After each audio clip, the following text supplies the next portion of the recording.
Hey everybody, I want to talk about a product and platform that I absolutely love and our latest sponsor, Interseller, the prospecting and outreach platform of choice for recruiters and sellers. Whether you're doubling down on business development or recruiting talent, Interseller does all the heavy lifting of finding contact data, automating the email and follow-up process, and syncs all that rich data into 20 plus CRM and ATS platforms. Reach out now and get going on a 2-week free trial and let them know you heard about it from Adam on the podcast today. Check out the link on the website. Appreciate it. Welcome to the podcast, where we introduce you to incredible humans who share their journeys with the mission to inspire you to harness your own inner tenacity to drive your life and career forward. And now, your host, Adam Posner.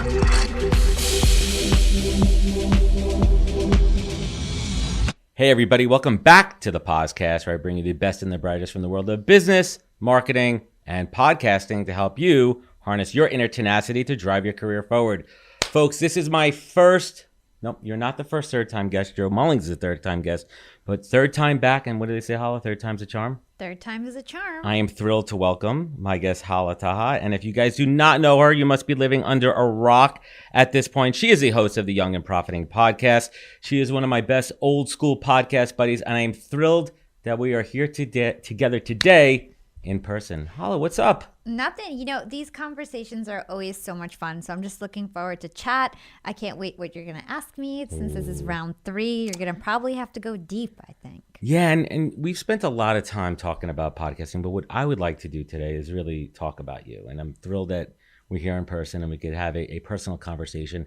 You're so generous with your time and your knowledge, and you share so much with everybody. We've talked about the abundance model. We talked about the idea of collaborating over compete, but I want to spend some time and talk about the last 18 months of the pandemic, because you've gone through a lot in the last 18 months. Yeah, it's been a tough time. The worst year of my life and the best year of my life. So, you know, I want to talk about the worst stuff, and I know from your content and how much you talk about how important your dad was, and deeply sorry for your loss there. Take us back to that. That was early in the pandemic. Oh my gosh. Great question. And really, I always wonder, why doesn't more people ask about this? Maybe people don't feel comfortable, and because we know each other, you feel like comfortable enough to ask. But, you know, my dad was suffering from diabetes, and anybody who knows anything about COVID, diabetes and COVID do not mix, right? And so my dad was suffering from diabetes around January. He was getting he had ulcers on his feet. He had to get his January 2019. January 2020. Okay. January 2020, the start of the year. That was right when people first started to talk about COVID in China. Correct. And everybody kind of felt like we were immune to it in America. And so my dad had to get his toe amputated. We were in the hospital in and out. He was having to go to hyperbaric treatments to get oxygen therapy. So even before COVID, my year was like, you know, I was working at Disney. I would be working this corporate job. I was running a big podcast. I would work on my podcast in the morning. I would go to work. I would do an interview during lunch typically. Then I would go take a bus because I didn't have a car because I was in the city to my dad in the hospital, and like do that like 3-4 times a week, right? So it was a really tough, busy time. By like late January, I was already worried about COVID. And so I was like one of the first people in my circles at my job wearing a mask on the train. I was super safe. I remember that, yeah. I didn't want my parents to get, I was telling everybody, like, don't go out, like there's something going on, like we're not getting the full story. And I was really paranoid, which is really funny that like me being the most paranoid one. Are you not normally the paranoid one? No. Yeah. And I just had this intuition that like this is going to impact my life like crazy, and I need to like protect myself. So I was crazy. I was wearing a mask on the train before anyone was wearing a mask. Right. People were just like looking at you saying, who's this crazy person, yeah. Right? Then fast forward to like March. Things are getting crazy. Disney says employees go home. Me and my boyfriend are bunkering up in Brooklyn. We're going to the grocery store, and I'm looking crazy going to the grocery store. Gloves, sunglasses, covering my hair, like just so OD about not getting sick. I did not want to get COVID. No. That was like my I was Yeah, not and- about playing games. And think about how little we know now still, like how little we But knew back then. then, It was we knew crazy. nothing. We knew nothing. We knew this virus coming from China. We didn't know what to expect. We didn't know how it was transmitted. We didn't know about like it was mostly through the mouth. We didn't know anything. So you're hunkered down with your boyfriend. And- your dad is And my dad is, has diabetes and his health is already in jeopardy. So then I fast forward to like late March. I get a call from my sister. Mom and dad have COVID. I'm like, what? how'd they get it? Yeah. Well, they went to, my dad was doing hyperbaric oxygen So he's in the therapy hospital. treatments for his toe, and they caught it. And I was begging my parents, don't go anymore. Like, it's serious. You guys got to stay home. My mom was just trying to save my dad. So she was just like, well, we need to he's got something wrong. We have to take care of him. We have to take care of him. So they ended up getting, they both got COVID. My brother was home with them. He got COVID. And my sister's like, we got to go home. Like, you've got a few minutes to pack.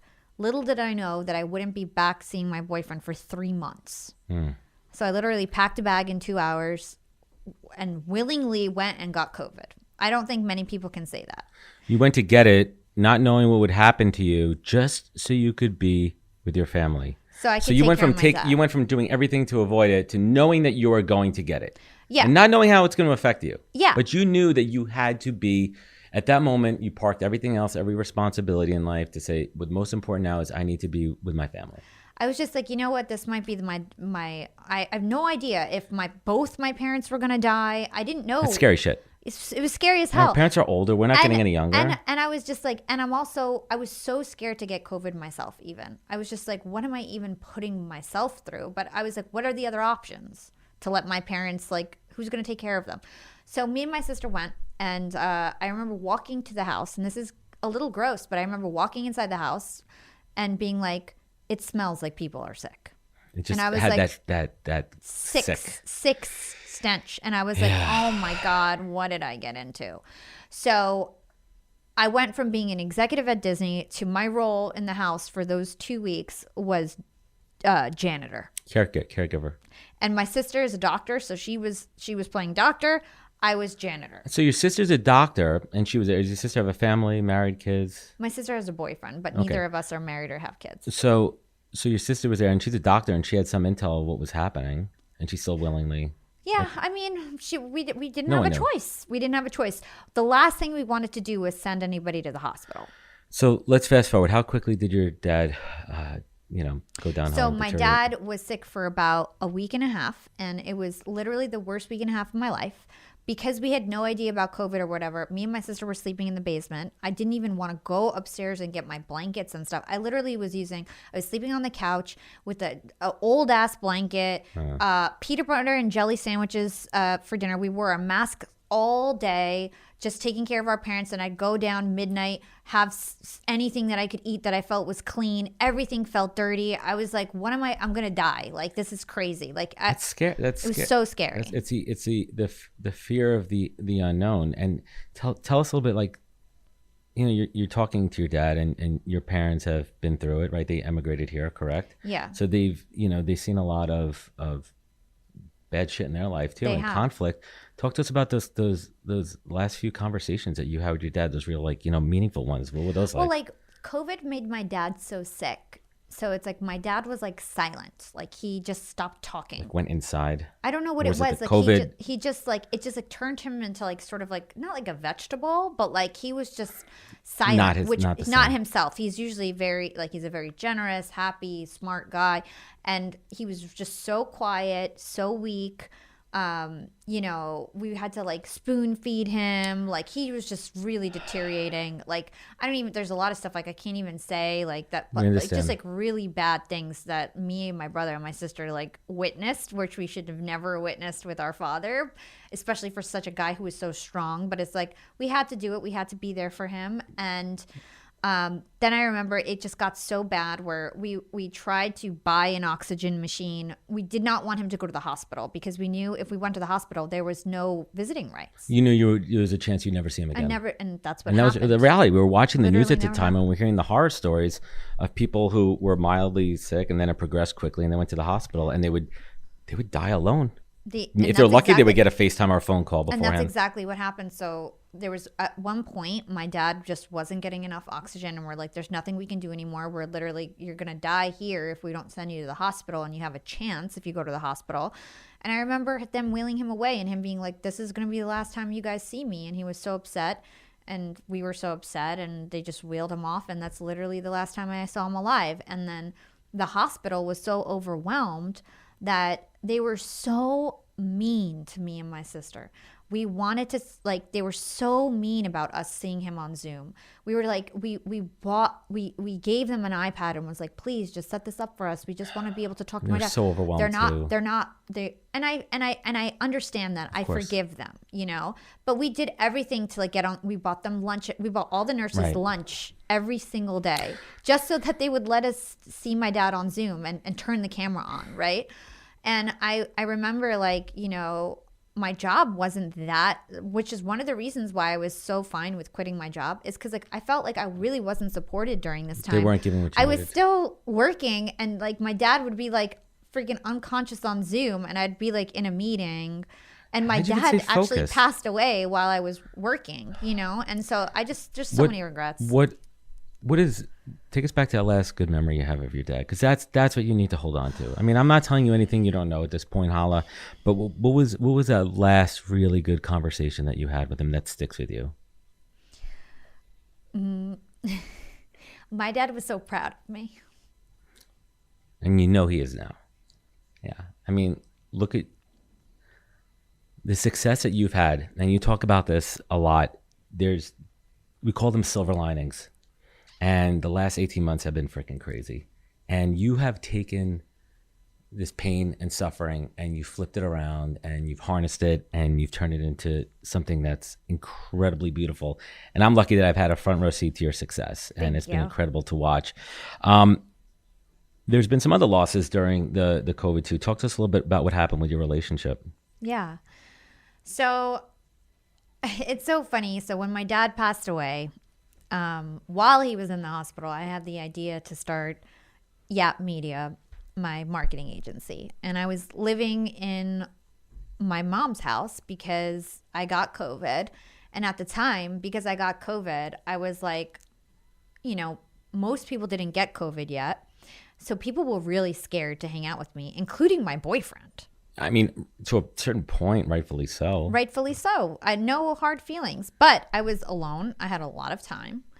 And I was like, well, what am I going to do with all this time? Well, just make some money, right? I'll start a business. Why not? So I started this business, and my dad was a huge motivator because I realized that life is finite. I also feel like, you know, he always believed in me, and my parents were really supportive, and I just had the right foundation in that moment, living at home again for the first time in a long time, to start a business. It's crazy how the universe works. Like it was a mix of that pain and the ultimate suffering, and that you flipped the script and you harnessed that energy and you reversed it. Exactly. And it's like I just utilized what I had, which was time and knowledge and support. I had a team of volunteers as well. Yeah. I had 10 volunteers working for me, and I was like, okay, I'm going to start this business. So I started, where it goes. Yeah. I started Heather Monahan's videos. She's a huge influencer on LinkedIn. That turned into managing everything for her. Then I landed another huge client, Jason Waller, who's the CEO of the fastest growing private company in America. And one thing led to another. And all of a sudden I had 35 employees / contractors. It's crazy how that works. Who worked for me while I was still working a full-time job. So going back to it, what happened with your boyfriend? You know, 3 months is a long time. And how long were you dating before? We've been together for 12 years. And 12? Whoa. 12 years? How old were you when you met him? 20. Right. Okay. So 12 years is a long time. Now, you would think that a relationship could survive, especially in these unforeseen circumstances, 3 months apart. But yeah, it was hard. It had to be hard. It was hard. The physical dependency, the emotional dependency. Well, we didn't break up during those 3 months. We actually tried to we moved to Montauk, New York. So we were in Brooklyn. And when we were in this little Brooklyn apartment, we got along great. Yeah. I don't know what it was. Like we had a perfect life. We were so happy. Then we moved to Montauk and miserable. I mean, I was just in Montauk this weekend. I'll tell you one thing. I had some pretty damn good lobster rolls. But what was it about that? Was it too much of a departure from the hustle and grind of familiarity of New York City? Well, it was having to work together all day. And he just wasn't cool with it. He was resentful that I had to work from home. And he didn't... he's in the music business, correct me if I'm wrong? He's in the music business, yeah. He felt like me taking calls all day was very distracting for him. He's an artist. And we just butt heads because he was not supportive of me starting this business. He felt like I was ruining my life, starting a new career. Why do you think he wasn't supportive? Did this bring out things that you're almost looking back on it now glad that this happened because it brought out now? Because you imagine, correct me if I'm wrong, spending the rest of your life with this person. Yeah, I mean, I still don't know what's going to happen because I feel like we're such like lovebirds. We've been together for so long. So like I don't know if we're really over or not. I think that we might be on a break. We're both, talking to therapists and trying to get better and mentally healthy. But COVID broke us for sure. And right. It was really hard for me because I sacrificed a lot. And one of the reasons why I took a 4-year break from entertainment, like my boyfriend met me when I was working at Hot 97, when I almost had a show on MTV. Like he was with me through all of that. Yeah, the highs, yeah. So he was with me through my entertainment career, and he's the one that pushed me to go to corporate because he was like, look, entertainment has chewed you in and spit you out. Go, like, have an easier job. Like, you don't need to do this. Go into corporate. Yeah. And then when I wanted to go back to my dreams, he had a big problem about it because he felt like he helped me. He's just like, you're an executive now. You're making, almost $200,000 a year at Disney. How dare you quit your job? Like, we got you to here. Why would you do that and risk it all? And he just didn't believe that I could do it. And I don't think he was trying to be mean. He was trying to protect me. There's a balance there between the intention behind it. I mean, if you genuinely feel that he was doing it because he wanted to protect you versus being resentful, I mean, there's a big difference there. And I mean, do you feel that you guys are on the path to be back together at some point? I mean, is he dating other people? I mean, is he doing his thing? Are you doing your thing? I've been dating other people. So I've been doing my own thing because I feel like I was neglected for we haven't seen each other in 8 months. And listen, Holly, you're with somebody for 12 years, right? You can't be eating steak every night for dinner. Yeah. You got to see what else is on the menu out there. So let me ask you this. How does one go about dating Hala? Like, are you doing the I'm serious about this. Like, are you doing like the online thing? Are you being introduced to people? What's it like? First of all, what's it like dating during COVID? Well, I haven't been like dating like crazy. And, I'm not like on those online apps. I'm just meeting people that I already know. Like it's either people I already know or friends of friends. Right. But I'm just going on dates. Like there's like one guy that I'm talking to more seriously than another. But I feel like I need some time. I feel like my next relationship, I really want it to be my forever. I'm a very loyal person. Yeah. And so like I always thought I was going to be with Rory. And like he's really successful, and like part of that is because of me, because I was there supporting him, making him dinner, driving it, doing whatever so that he could be successful. And then now I feel like, well, what did I get out of that? There's a real power to, I'm lucky, my wife and I are both successful. We support each other, we drive each other. When you're when you're thinking about dating, I mean, because you are fire. You have a tenacity, you have a drive behind you. What is it that you're looking for when you're dating? What are some of those things that really, excite you? And we're not talking physically, right? Like, what are those personality traits that gets Hala excited? I feel like I'm so hardworking and I'm so like knowledgeable in my space that I really want somebody who's really, really successful and hardworking and who has already accomplished a lot. And I feel like for me, that is the number one thing. And I know that might sound, I hope that doesn't sound shallow, but it's only because I feel like I've achieved and I just want somebody who who could match me and my ambition. And that's why I'm so attracted to my boyfriend, my ex-boyfriend, because he's really successful and really smart and really hardworking. And I get it. Like, that's like my perfect guy. I mean, you think about it, this stage of your life, you want that forever person. You want that person. And, if it's meant to, I mean, I seriously mean this, like if it's meant to be, it's meant to be. So I want to circle back and talk a little bit about, I said we're not going to talk about podcasting, but I do want to talk about growing a business because it's been incredible here.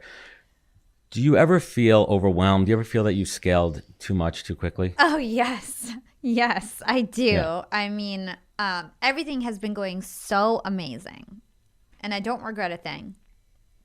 But you have to imagine, I only was an entrepreneur starting from this February. Yeah. And my company it hasn't even been a year. Yeah. And the growth of my company has been so insane. It is just sometimes I'm on top of the world. Sometimes I'm like, oh my God, I need to crawl in a hole and like die right now because it's just so much. I get it. And just training the team. And the more that I'm out of the process, so it's like I'm the CEO, right? I've got managers who are leading teams and there's social account. You built the infrastructure, you built the organization. Because you've been there. I mean, you think about the organizations you worked at, you think about Disney. I mean, it's a huge company. So you understand what infrastructure and management looks like. Exactly. But as you get bigger and bigger, it's like I'm starting to not know the employees. I'm starting to not train them myself. And more mistakes are happening. And we need more operations support. And we're working on all of that. But it just went from being like this crazy well-oiled machine to all of a sudden I'm like, oh my God, there's all these cracks that I need to plug. And that's been the most difficult part. That's the thing, dude, because there's the draw. I mean, there was a point in May where my business has never been bigger. And I found the point, like you talked about before, where things were slipping through the cracks because I wasn't able to have my finger on control and quality control. We've had this conversation offline. Yeah. Where you and I talk business offline and I'm like, hey, Hala, do you see this? Do you see that? And you weren't aware about that. And it's hard. You can't be everywhere at all times.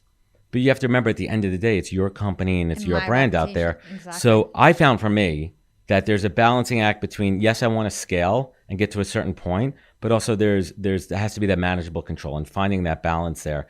And the biggest thing is trust. How have you found, I mean, have you always been able to trust others to do something with your name on it? Or did that take a little bit of time to like relinquish control? Well, the thing is that I trained the first set of people myself. Right, the way you would do it. Well, I would do it first. Yeah. I would have them practice. I would approve it. I would revise it. Whereas like my VP of social is Kate, who literally started with me as an intern and is my mini me. Yeah, I mean, so that's a quick promotion from intern to VP. Intern to VP in 1 year because she's so good, and she really knows my voice and she can write on my behalf and I know that she can represent me. So I think if you're able to train somebody really well, then it's way easier. But for me now, it's like, how do I maintain that quality when I'm not the one? Like, because as it kind of just, it's like playing telephone, a bad game of telephone. Oh, I know. And especially during COVID, when it's all remote. Exactly. You're managing a remote team. I think you met Kate for the first time in person at Podcast Movement in Nashville just a week ago. So it's just, but that's how crazy everything's growing so fast, and there's so much opportunity. But like, for example, to mitigate what's going on, I didn't take a new client for 2 months. And I told everybody, I can't take new clients. I have to get your house in order. Get my house in order. So I didn't take new clients for 2 months. We're just now opening the door for new clients. And you talked before about, smart outsourcing. We talk about all the time and you talked enough about that. But how do you internally say, you know what, I'm not good at finance. I'm not going to do this. I'm not, going to do that versus the things that you really want to control? What's kind of that? Do you have like an internal process or is it more just like of a gut feeling, quick decision, I'm going to do it? Anything that I feel like nobody else is equally as equipped to do, or 80%, I delegate. And I have no problem delegating. Right. Anything that I feel like I will do significantly better than everyone else, or that I will like land a deal, anything that's like directly with a client or a new client to monetize something or create a new revenue stream or make a really good impression, I've got to do. How do you balance folks that want to deal directly with Hala versus Hala Corporate? Right, because I found that all my clients want Hala. I get this all the time because I am a recruiter by trade. You are an incredible graphic, right? You said you always said you could outdesign it. I'm the best copywriter and the best graphic designer. I feel the same way too, but you can't. That's not scalable. Can't. Right, and it's just not a good business model. And the problem I have all the time with recruiting is sometimes I do such a good job of selling myself and I have to be mindful of selling the business model so that clients don't come in and expect Adam to do the day-to-day recruiting. They're going to get the team. Has that been hard, that part of the biz a lot dev? of the clients really, really want my personal time. Thank God we have a very white glove service. So I only have 12 clients. So if 12 people are calling me here and there, not a big deal. You can manage it. But it's not going to scale this way. And so we do need to create more personalities within the company that people feel comfortable with. And people just need to be trained up. Like now, for instance, like a lot of my clients are fine dealing with Kate because they know that she's second best and she's great and she's just as talented as me and in terms of her skills in marketing. But it's like I need to create my little mini-me's in every part of the business. Right, but then you also want to empower them to be themselves at some point, and it's tricky too. Do you feel like you need to make a more senior hire? I've been making a lot more senior hires. Yeah. So it's like now for a long time, we only recruited internally and we just have an intern program where we would just basically hire the best interns out of the program. Now we're like putting out JDs. We need 4 years of experience, 5 years of experience. We're hiring advisors. So we've got lots of advisors. Like we have a advisory board. We have like 4 advisory people who are like in their 50s, so way more experienced. And I can't be like one of the oldest people on the team anymore, No, it's true. And let's talk about that for a minute. One of the keys to my success is building a tribe of mentors with intention. Everyone around me is in a circle, and I talk a lot about like Joe Mullings, for example, is my recruiting icon, but also media. Who have you surrounded yourself with, and how'd you go about developing those relationships? Yeah. So there's a bunch of people who really have helped me in my business. The first is actually somebody who's younger than me, and his name is Timothy Tan, and he's my business partner, and he's been with me since episode number 2. So Tim was just like my right hand. Yeah. He started doing graphics for me. Then it moved on to teaching me about Slack. I didn't even know Slack existed. HP didn't use Slack when it was 4 years ago, right? So Slack wasn't as big. He taught me about Slack. He taught me about LinkedIn automation. So he was a great mentor. Then Jordan Harbinger is... he's an icon of mine. He's an icon. And I got my foot in the door by doing work for free for him. I told him, hey, do you need any ad scripts? I'll write your ads. The power of free work. So I just did favors for him. I would get featured in a magazine, and I would put my favorite podcaster, Jordan, then I'd hit him up. Hey, I put you in my magazine feature, Yeah. And so I just kept doing things like that. I put him on a playlist that I had that I was sponsored for. And then I kept just smart being in his ear. And then finally he's like, let's take a call. Let's see how we can work together. Now we're doing media buying together. Mm-hmm. We're business partners. He talks to me every day. He's in my Slack channel. He's an official advisor of Yap. It's like amazing. And it's all because I was willing to give and not ask for anything in return for a long time. And that's a huge piece for everyone listening out there. And I think that's a big problem right now is everyone's so transactional and me and short-sighted, and the value of giving before asking, giving 100%. Before taking, and the value of long-term relationships and what they mean and how they build. What's the next big kind of goal that you want to get to? I mean, you mentioned that you're kind of putting, we're gonna stop here at X amount of clients. We need to get our house in order. Oh, I'm so excited. But what's the future? What's the future of media? I'm so excited. I'm starting a podcast network. There we go. I'm starting. So for those who are not familiar with a podcast network, give everyone just a quick kind of high level, TLDR. What is a podcast network, and what's some of the benefits about being in one? Well, I think that there's many different types, but for the most part, a podcast network is an umbrella of podcasts that is represented by one group that might do like your audio editing or maybe support you with marketing, help you grow your show, and then of course sell ads on your show, and the network will take a percentage of those ads. So I am starting a podcast network. I already service like 6 podcasts, and I've grown their shows significantly, where there's 2 other podcasts that are as big as mine under the Yap Media Network already, who are ready to sign. See.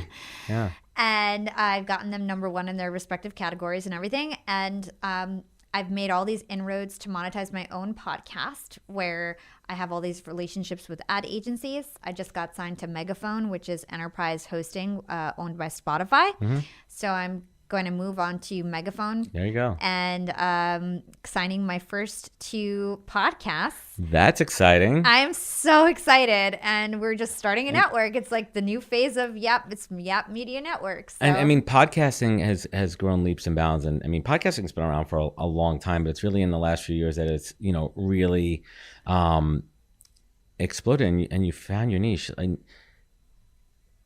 I believe that everything happens for a reason, and I believe that you manifest your destiny.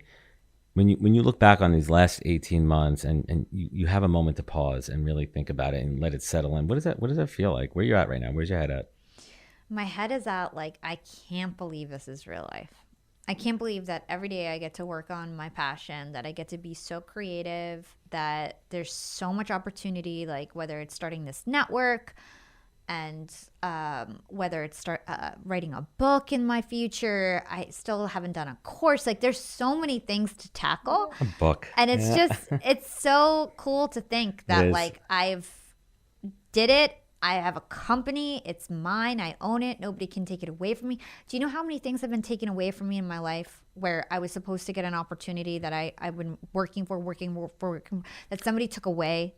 But this is yours, and you built it, and you own it. And so like this is the difference. It's like when it was mine, I could take it to the top. And it's like I did that. I owned it. I worked for it. Isn't it the best freaking feeling in the world? And I feel the same way, Hala. Like you and I, like we built this ourselves. No one helped us. You know what I mean? No investments. No investments. Like we built this ourselves. We made it happen. And I truly believe that like I'm the only one that made this shit happen. Like you thank yourself for this. And that's something to be proud of. And I think that's really the fuel and the fire here. What's more important to you, success or fame? Success, I think. Like if you go back to your Hot 97 days, correct me if I'm wrong, and like I'm sure you wanted to be famous back then. Yeah. Right? So how much has that changed now?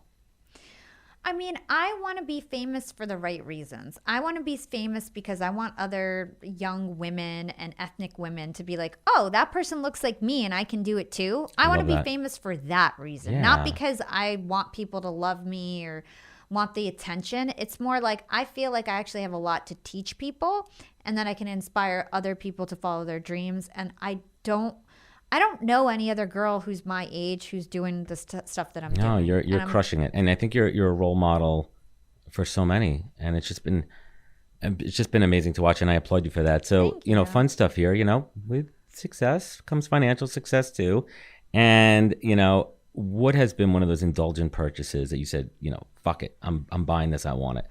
I bought. Oh my god, it's okay. Yeah. Okay, so first of all, now all my clothes and stuff is tax deductible because drop that business card on everything. Honestly, because it's part of my job. Content is part of my job. I'm a personality. I'm in this industry.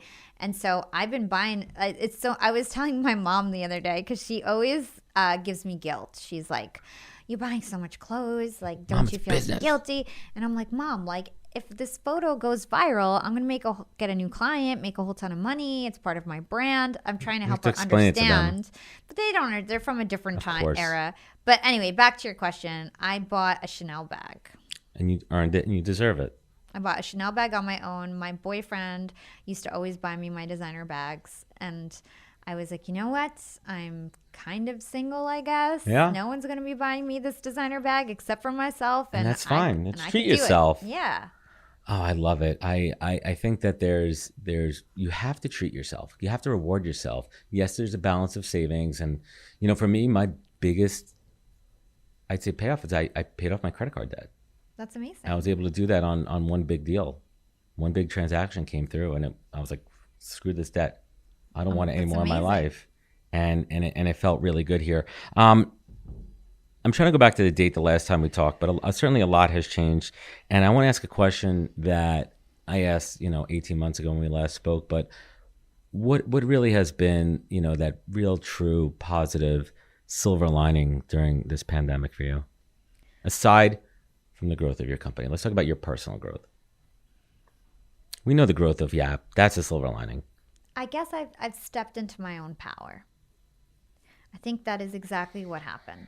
Because I've been in all these situations where like I was working for someone else. My partner was controlling me too much in terms of like what my career was, what he thought I could do. And it was all about him and not about me. But it's like, I have a lot to share to the world. I'm supposed to be a star too. You know what I mean? I was always supposed to be that. That was my destiny. And I think just like actually owning that and being able to step in my power is why everything just escalated this year, is because I was like not going to just let anybody tell me no.